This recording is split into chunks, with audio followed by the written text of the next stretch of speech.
In today's video, I'm going to teach you how to remove the Powered by Shopify branding from your online store.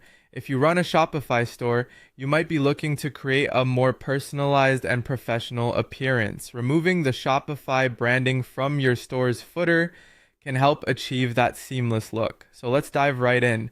First, you'll want to navigate to the home page of your Shopify store. This is where you'll be starting from.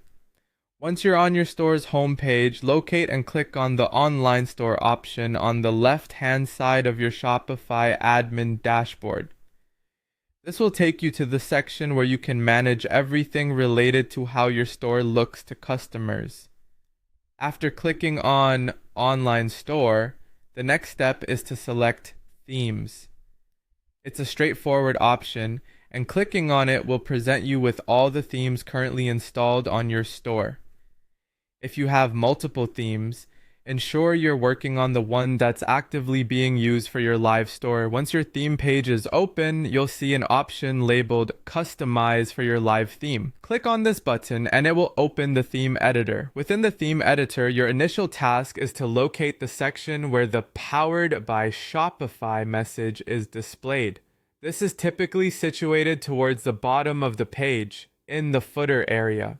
Carefully scroll down the editor panel and keep an eye out for the footer settings. When you find this section, a new tab or panel should appear with settings related to your store's footer. Here, look specifically for any options or text boxes labeled with Powered by Shopify or something similar. This is what you're going to modify. Now, what you want to do is remove or hide the Powered by Shopify text. Depending on your theme, you might see an option to disable the branding directly.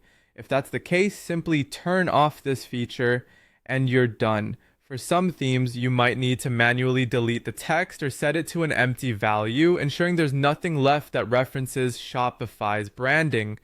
Once you've made the change, it's important to save your settings. Look for the Save button, usually located at the top right of the editor page. Click it to apply your modifications and refresh your store page to ensure the changes have taken effect. And that's it. You've successfully removed the Powered by Shopify branding from your store. If you run into any issues or the option isn't visible, check Shopify's support documentation or reach out to their support team for further assistance. Remember, making these changes can really enhance how your store feels to visitors, giving them an impression of a more unique and tailored shopping experience. Thanks for watching, and happy selling!